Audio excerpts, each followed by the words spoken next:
The Philippines is a country where family is everything.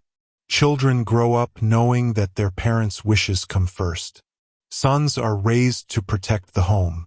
Daughters are taught that their place is by their family's side, even after they marry, even as their own lives begin to take shape. To outsiders, this is a beautiful thing, a culture of love, respect, and deep devotion. But what happens when love turns into possession? When devotion turns into obsession? And when control becomes so absolute that escape is no longer an option? Tonight, we take you to Zapote Street, Makati, to a house that looks like any other. But behind its doors, hidden beneath the weight of tradition and fear, is a secret so dark, so twisted, that it still haunts the nation to this day. This is the story of Lydia Kabading, a young woman full of promise, of Dr. Leonardo Quitangon, the man who loved her, and of Pablo Kabading, the father who refused to let her go. A father, or something much, much worse. Because what happened inside 1074 Zapote Street wasn't just a murder. It was a legacy of horror, one that would end in blood, and one that would raise questions that may never have answers. This is Philippine True Crime Radio, and this is the house on Zapote Street. The house on Zapote Street stood quietly in the dim glow of Makati streetlights. To passers-by, it was ordinary, a modest home with pale walls and a gate that had seen years of sun and rain. Nothing about it warned of the horrors hidden inside. Nothing hinted at the dark obsession that would turn its walls red. On the night of January 18, 1961, the silence was shattered. For gunshots, then a scream, raw and desperate, a woman crying out in terror. Then nothing. When the police arrived, they found the front door locked. The house was eerily still, the kind of silence that makes the hair on the back of your neck stand on end. They pushed their way inside, stepping into the dimly lit hallway. The air was thick, stale with the smell of gunpowder and something worse. Blood. It was everywhere. A crimson trail led them up the narrow staircase, past the family portraits hanging on the walls, smiling faces frozen in time, a cruel contrast to the reality awaiting them. At the end of the hall, behind a bedroom door that had once belonged to a young woman full of promise, lay the dead. Dr. Leonardo Quitangon, slumped on the floor, his white shirt soaked through with red. Lydia Kabading, his wife, draped over him as if trying to protect him even in death. And there, in the corner of the room, the man responsible for it all, Pablo Kabading. The father, the protector, the killer. His body lay still, the gun now silent in his hand. Whatever thoughts had raced through his mind in those final moments, rage, jealousy, guilt, had died with him. The scene was grotesque. The walls, once a soft, welcoming shade, were splattered with blood. A single overturned chair. A glass of untouched milk lying on its side. The sheets on the bed rumpled as if someone had struggled. And Mrs. Kabading, the wife, the mother, barely clinging to life, her breath ragged, her body riddled with bullets. She had tried to stop it. She had failed. Outside, the city moved on. Cars passed. Neighbors whispered. The world continued, unaware that behind the closed doors of 1074 Zapote Street, a family had been destroyed. But this tragedy did not begin here. It did not begin with the gunshots or the blood or the bodies lying motionless in that small bedroom. It began years before with a father who loved his daughter too much. Too much. Because this was never just a crime of passion. This was a crime of control. A story of a man who could not let go, a woman who was never truly free, and a love story that never had a chance to survive. And so we must go back. Back to the beginning. Back to the first whispers of control, to the love story that was never hers to own, to the man who believed his daughter belonged to him. Forever. Because what happened inside that house was more than murder. It was inevitable. And the house on Zapote Street still stands. Silent. Empty. A witness to a love that was never love at all. Lydia Kabading was the kind of woman who made people curious. She was quiet, almost too quiet. She was polite, sweet even, but there was always something distant about her. Like a shadow always trailed behind her, something unseen but heavy. At 23 years old, she was already set on a promising path. A medical intern, bright, beautiful, dedicated to her work. And yet she never spoke about herself. Not about her home. Not about her family. Not about the life she lived once she left the hospital doors. People noticed, but no one asked. Until Dr. Leonardo Quitangon. He was 35. A doctor, a professor. Intelligent. Kind. He had seen a lot in his life, but he had never met anyone quite like Lydia. There was something about her that pulled him in. Maybe it was the way she smiled softly but never too wide, or the way her eyes seemed to always be calculating something, as if weighing every word before she spoke. When he asked her out, she hesitated. For a moment, just a fraction of a second, there was fear in her eyes. Then she nodded. And just like that, they began. Their love story should have been simple. Two people drawn together by shared ambition, by mutual admiration, by love. But nothing about Lydia Kabading was simple, because she was never truly alone. At first, Leonardo didn't notice the signs. She was careful, always checking the time, always keeping her phone close. Whenever they were together, she seemed tense, like she was waiting for something to go wrong. It became a pattern. She never stayed out late. She always left before sunset, always in a rush, as if the night was dangerous. One evening, as they walked along Manila's busy streets, Leonardo made a small joke about how she was always in a hurry to get home. Lydia froze. For a split second, her expression changed. Pure panic. I need to check in with my father, she muttered, as darting around like someone was listening. And then she was gone. That was the first time he saw it. The fear. The next time they met, she apologized. Smiled like nothing happened. But the questions in Leonardo's mind had already begun. Why did she never talk about her childhood? Why did she never tell stories about growing up? Why did she act like someone was always watching? Then, one night, he saw it for himself. They were coming out of a cafe in Manila when Lydia suddenly stopped. Her face went pale. Leonardo followed her gaze. A man stood across the street, staring at them. Not just any man. Pablo Kabading. Lydia's father. Leonardo had heard of him before. A retired police officer, strict and respected. But this wasn't just a father looking out for his daughter. This was something else. Pablo didn't move. He didn't wave. He didn't call out to them. He just stood there, watching. Lydia grabbed Leonardo's arm. I have to go, she whispered. And just like that, she was gone again. It didn't take long for Leonardo to understand. Lydia wasn't just cautious. She was trapped. Pablo escorted her everywhere. He picked her up, dropped her off. He waited outside her workplace, standing in the shadows, always watching. He wasn't just protective. He was possessive. No man was allowed to get too close. No friend could ever take too much of her time. And if someone dared look at her the wrong way, Pablo made sure they knew their place. He threatened to arrest young men who stared at her too long, as if she were something to own, as if she were his. Leonardo should have walked away. He should have seen the warning signs, should have known that no love could survive under the weight of that kind of control. But he loved her. And love makes people blind. Even when the danger is right in front of them.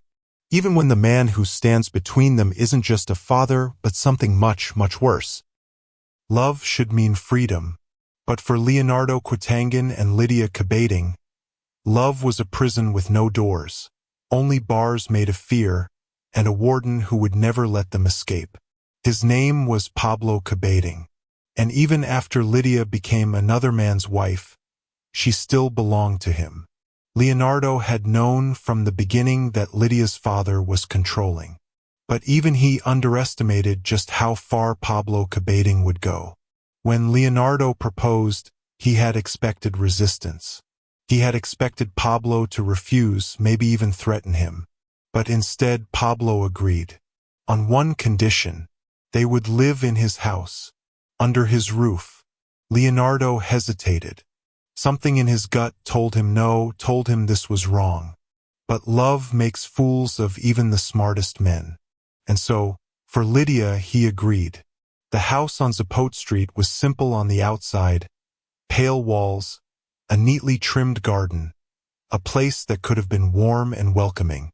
But inside, the air felt heavy, as if the walls themselves could sense that something wasn't right. At first, Pablo pretended to be accommodating. He smiled. He played the part of the generous father, telling Leonardo, "This house is for Lydia. This is where she belongs." But Leonardo soon learned the truth. Pablo never intended to let her go. Started small. When Lydia and Leonardo went out for dinner, Pablo came with them. When they took a drive, Pablo sat in the front seat, forcing Leonardo to sit in the back, as if he were the outsider in his own marriage. Whenever they spoke to each other in hushed voices, Pablo would interrupt, his eyes sharp, his presence suffocating. And then came the honeymoon night. Leonardo had waited for this moment. Their first night as husband and wife, a night meant to be theirs alone. But Pablo had other plans. When Lydia went to their bedroom, she barely had time to sit on the bed before her father called her out. "You'll sleep in your mother's room tonight," he said. His voice was calm, too calm, as if there was no other possibility. Lydia looked at Leonardo, eyes wide, pleading. "My mother isn't feeling well," she whispered as if trying to convince herself as much as him. Leonardo clenched his jaw. "Then I'll take care of you both." Pablo's expression darkened. No, the finality in his voice was like a command from a king to a peasant.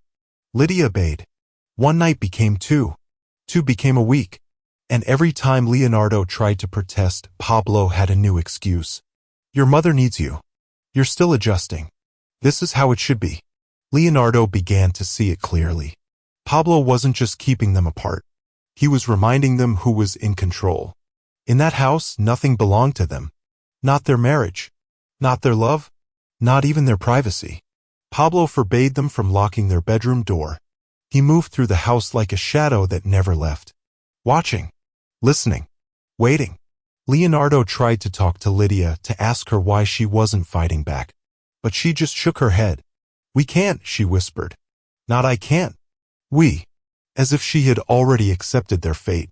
As if she knew Pablo Kabading was a man you didn't disobey. Leonardo lay awake at night, staring at the ceiling, listening. Listening to the silence. Listening to Lydia just beyond the wall in another room where she did not belong. Listening to the slow, steady creak of footsteps in the hallway. Was it Pablo? Was he standing outside the bedroom door? Was he waiting? Leonardo clenched his fists. This was not a home. It was a cage. And if they didn't find a way out, it would become their tomb. At first, Leonardo thought it was just strict parenting and overprotective father struggling to let go of his only daughter. But as the days turned into weeks, as the tension in the house thickened like smoke, he began to see the truth. This was not love. This was obsession. And Pablo Kabading was not just a father. He was something far, far worse. 1074 Zapote Street was never silent. Even when the nights stretched long and the world outside was asleep, something inside the house always stirred. The sound of slow, deliberate footsteps in the hallway. The creak of floorboards just outside their bedroom door. The heavy, suffocating feeling of being watched. Leonardo felt it all the time. He would lie awake, his body rigid with unease, staring at the dark ceiling as the sound of someone's breath, someone standing just beyond the door, sent cold dread down his spine. And in the mornings, Pablo would act as if nothing happened. He would sit at the dining table, his police badge still resting on the shelf behind him, the unspoken reminder of who he was and what he could do. Leonardo wanted to believe he was imagining things. Until he realized Lydia was afraid too. She barely spoke.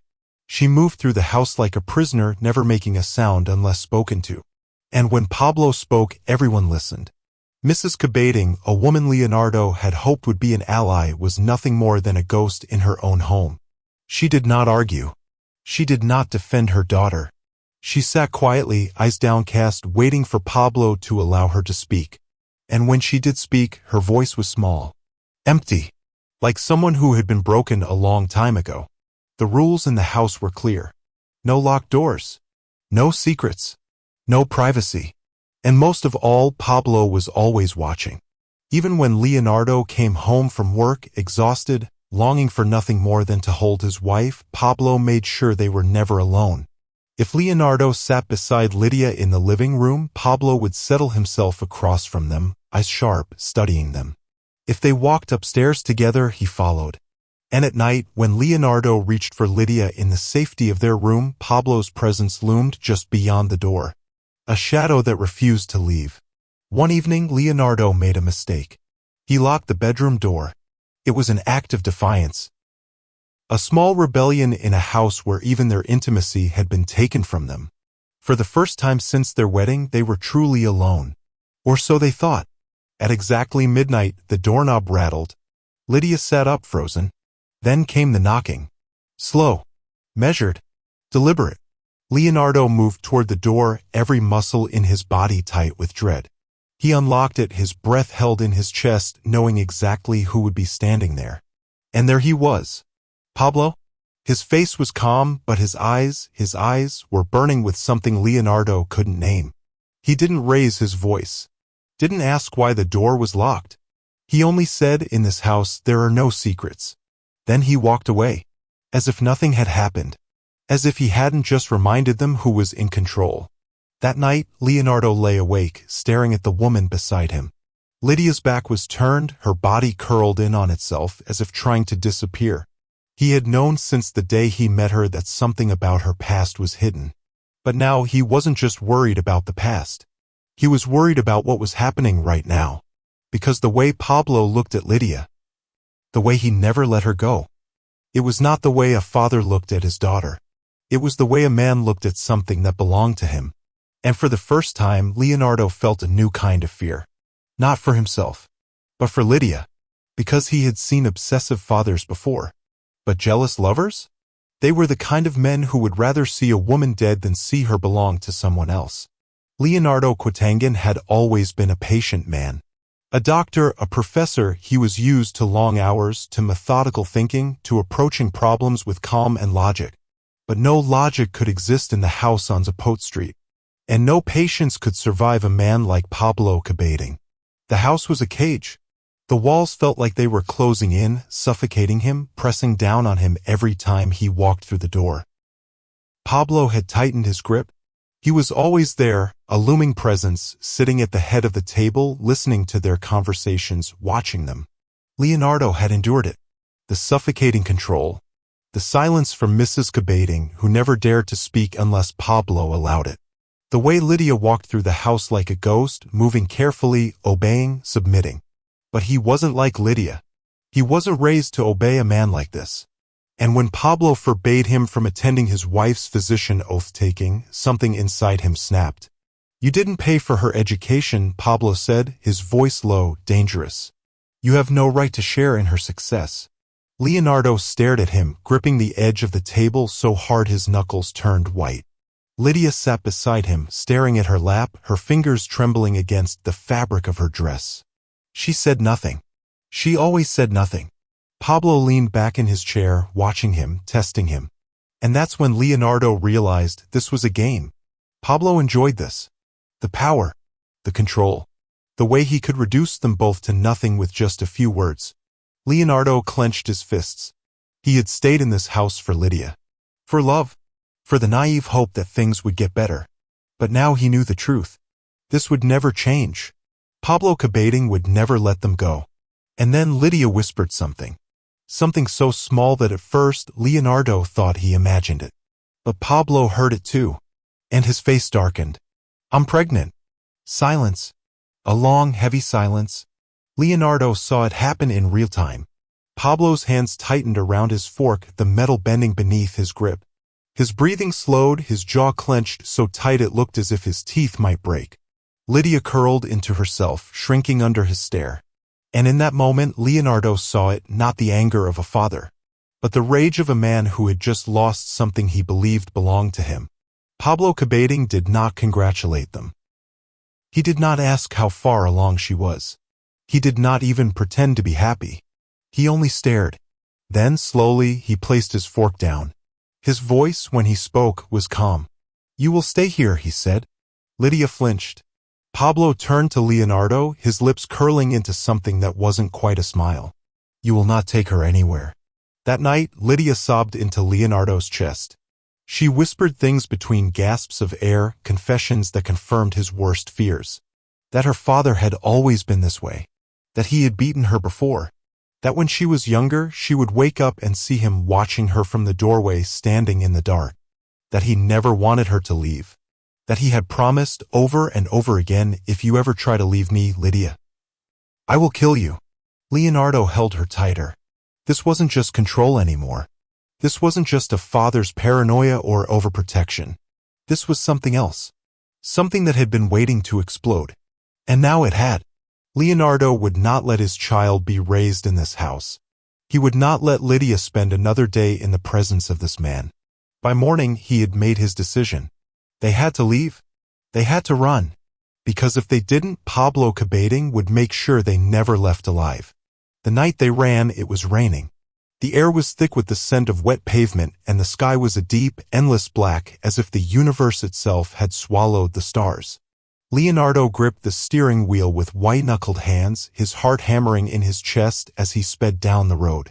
Beside him, Lydia sat curled in the passenger seat, arms wrapped around herself, her breathing shallow. She hadn't spoken in over an hour. She barely moved. She was free, but she looked haunted. The headlights cut through the darkness, illuminating the empty road ahead.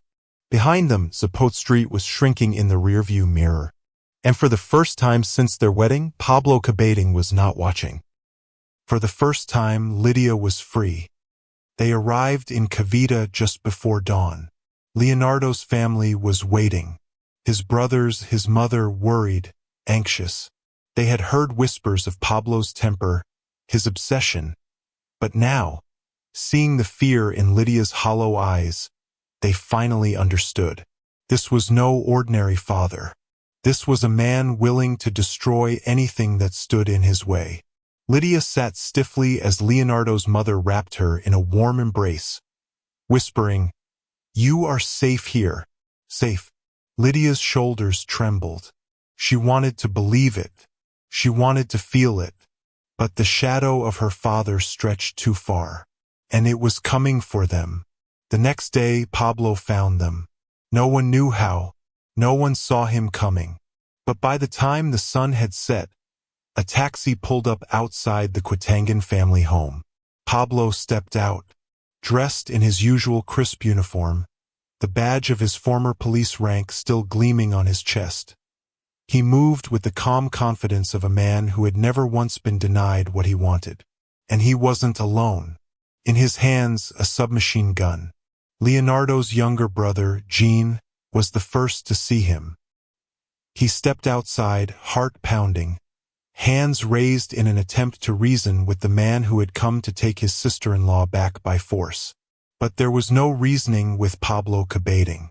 His voice was steady, unshaken. "Return my daughter," he said, "or I will kill all of you." The weight of the words hung in the air, thick and suffocating. Lydia stood in the doorway, frozen. Her father's eyes met hers, and in that moment, she was no longer a woman, no longer a wife. She was a child again, powerless under his rule. And she knew. She had always known. There was no escaping him. Leonardo tried to fight. He pleaded with her, told her they could run again, that they could find a way. But Lydia shook her head. Tears streamed down her face, her hands trembling. "If I don't go back, he will kill them," she whispered. Leonardo grabbed her hand, holding onto her as if his grip alone could keep her safe. But she was already slipping away. Slowly, she pulled free, and with dead eyes, she walked toward her father. Pablo's grip on the submachine gun loosened. His expression softened, twisted into something that almost looked like relief. He opened the taxi door, motioning for her to step inside. Without hesitation, without a single glance back at Leonardo, she did. And just like that, she was gone. Leonardo stood there, staring at the empty street long after the taxi disappeared. His brothers stood beside him, silent, helpless.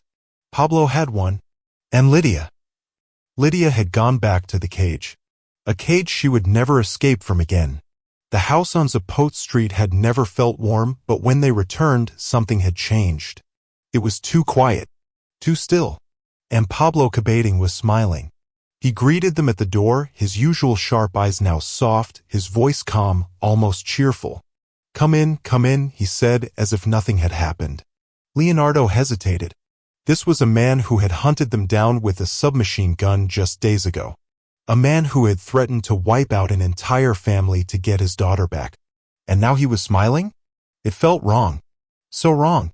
But Lydia didn't fight. She stepped inside. And so did Leonardo.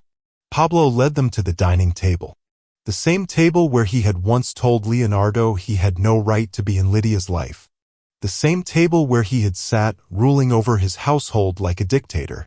Now he laughed, poured them drinks. He spoke as if they were friends, telling them he understood now that he just wanted Lydia to be happy. If she wants to leave, he said, voice dripping with something Leonardo couldn't place, then we will all move out. She can have the house. It's hers. A kindness? A gift? No. A trap. Leonardo looked at Lydia. She was staring at her father, her lips slightly parted, as if she, too, couldn't believe what she was hearing. She had lived her entire life under his control. And now suddenly he was letting go? Leonardo didn't believe it. Neither did Lydia. But she wanted to. Maybe, just maybe, this nightmare was finally over. The morning came with a phone call. Pablo's voice was steady, laced with just the right amount of concern. Your mother is sick, he told Lydia. Come back. She needs you. Lydia hesitated. Leonardo did not. He knew Pablo was lying. But how do you ignore a call like that? How do you say no when your mother might be dying? Lydia couldn't.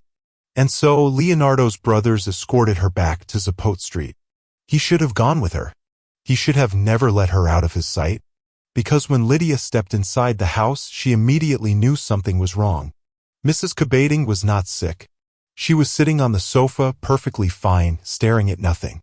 Like a doll placed there. Like she had been told to sit and wait. Lydia's heart began to race. She turned to Pablo. His smile was gone. He watched her with dark, empty eyes, the kind that no longer saw her as a person, only a possession slipping from his grasp. Lydia forced herself to move, to act normal. She went to her room. She began packing. She was leaving. For good. Pablo followed her. His footsteps were slow. Measured. Heavy. She felt him standing behind her, felt his breath too close, heard the way his fingers tapped against the wooden doorframe. Then his voice. Soft. Pleading. Lydia, don't go. She swallowed. Forced herself to keep folding her clothes. He stepped closer. I built this house for you, he said. For us. His voice cracked. Us. Lydia closed her eyes. She finally understood. She finally knew what he had been all along. This wasn't about a father losing his daughter. This was about a man losing the one thing he refused to share. Pablo was not letting her go. And deep down she knew what was coming. Leonardo Quitangon knew something was wrong the moment he stepped onto Zapote Street. The air was too still. The house too quiet. As he walked toward 1074, the pit in his stomach deepened. The house loomed before him, its pale walls unassuming. Just another home on a quiet street. But inside he knew a storm was waiting. He knocked. The door swung open, and Pablo Kabading was smiling. Come in, Leonardo. Pablo's voice was calm, too calm. He stood in the doorway, his usual rigid posture softened, as if he had already made peace with something. Leonardo hesitated. For days, Pablo had been unpredictable, shifting between rage, control, and chilling kindness. But this felt different. This felt final. Still, Leonardo stepped inside. The house smelled of old wood and something metallic. The air was heavy, thick with something Leonardo couldn't quite name, but his body recognized it before his mind could. It was the scent of something inevitable. Pablo led him toward the staircase. Lydia's upstairs, he said. That was all. No more words. Just a simple sentence. as if she were waiting for him like any other day. Leonardo moved toward the stairs, his breath tight in his throat. And then Mrs. Kabading appeared. She was silent like always, but this time, she wasn't just standing in the background, waiting for Pablo's permission to exist. She was holding a glass of milk. Leonardo reached Lydia's door. The handle felt ice-cold under his fingers. He hesitated. Then slowly he pushed it open. Lydia was inside, standing near the bed. Her suitcase was open, half-packed. Their eyes met. She was afraid. But there was something else, too, something resigned. She knew. She had always known. And then a scream. The scream came from behind him. Mrs. Kabading. Her voice, a raw, desperate wail, shattering the eerie silence of the house. Then sobbing. Leonardo barely had time to react. A shadow moved. Pablo, standing in the doorway, in his hand a gun. 3 shots. The world exploded. The first shot, Lydia collapsed against the bed. The second. Leonardo staggered backward, the pain searing through him before he even understood he had been hit. And the third was for Pablo himself. And then silence. A silence so deep, so heavy, it felt like the house itself was holding its breath. Blood pooled onto the floor. The air smelled of gunpowder and something tragic. Leonardo's fingers twitched. His vision blurred. The last thing he saw was Lydia's lifeless body crumpled beside him. And then darkness. The house on Zapote Street stood in eerie silence. A stillness that felt unnatural, as if the house itself knew what had happened inside its walls. By the time the police arrived, the air was thick with the stench of blood and gunpowder. The front door was ajar, swaying slightly in the evening breeze, its wooden frame streaked with crimson fingerprints, a final, desperate attempt at escape. But there was no escape. Not for Leonardo. Not for Lydia. Not for Pablo.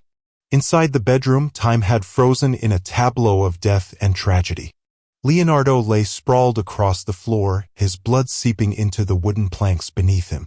Lydia's body was curled beside his, as if in her final moments she had still tried to reach for him.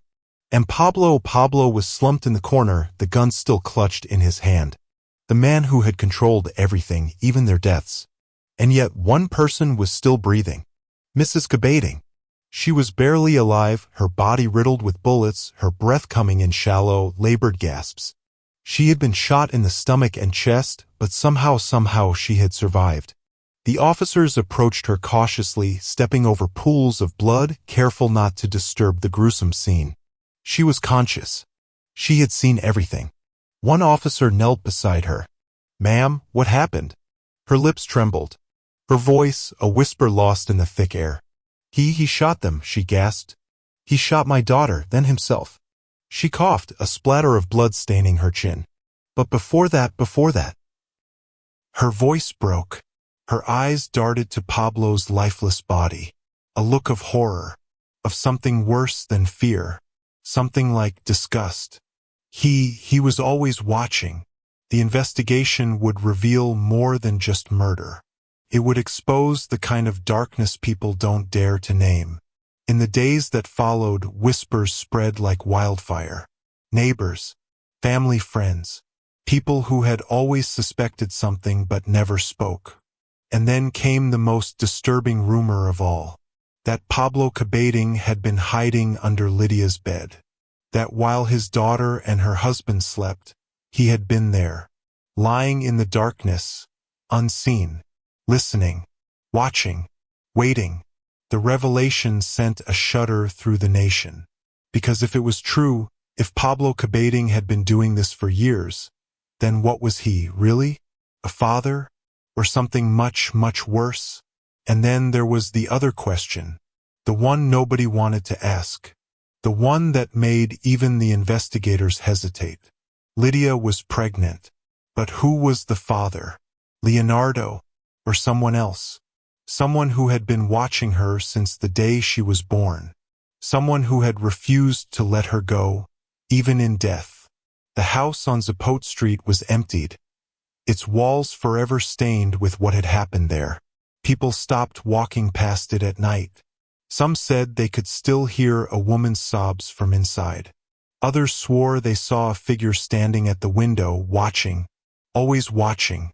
But one thing was certain. Pablo Kabading didn't just kill his daughter. He had owned her. And when he realized he could no longer keep her, when she finally tried to break free, he chose to destroy her instead. The massacre at 1074 Zapote Street left the nation in shock. The newspapers called it a crime of passion. The police called it a domestic dispute turned deadly. But the truth was far more disturbing. Pablo Kabading had not just killed his daughter, he had owned her. For years, he had controlled every aspect of Lydia's life, treating her not as a child, not even as a person, but as something that belonged to him.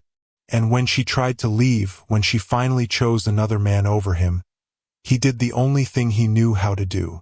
He destroyed her. The case quickly became one of the most infamous murders in Philippine history. People couldn't stop talking about it. The perfect family, the honorable police officer, the brilliant young couple, full of promise.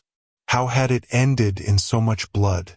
Then came the rumors, the ones that made the case even darker, that Pablo had been more than just overprotective, that his love for Lydia had twisted into something else, that perhaps, just perhaps, he hadn't only been a father. These whispers reached filmmakers and authors who saw in the tragedy a story too chilling to ignore. A book was written, then years later a film. The movie took the speculation even further. It didn't just imply obsession. It suggested incest. The film depicted Pablo as a man who loved his daughter in a way no father ever should. A man consumed by jealousy when she chose another man. It was too much, too dark, too disturbing. The movie was banned, but the damage had already been done. Now, the question would never go away. What if the rumors were true? What if Pablo's control over Lydia had gone beyond what the world was willing to accept? Would Leonardo and Lydia have lived if they had fought back sooner? Would anything have changed if Lydia hadn't been raised to obey? Or had her fate been sealed from the beginning? Today, the house on Zapote Street still stands. Silent, empty, a relic of a family's darkest secret. Some say the house is cursed, that at night, shadows move past the windows, that sometimes, when the air is still, you can hear a woman's sobs echoing through the walls. Maybe it's just a story, or maybe, just maybe, the house remembers. What drives a man to murder his own family? Is love ever truly love when it turns to control? And in the end, was Pablo's ultimate crime murder? Or something even worse? 1074 Zapote Street holds the answers, but it will never speak.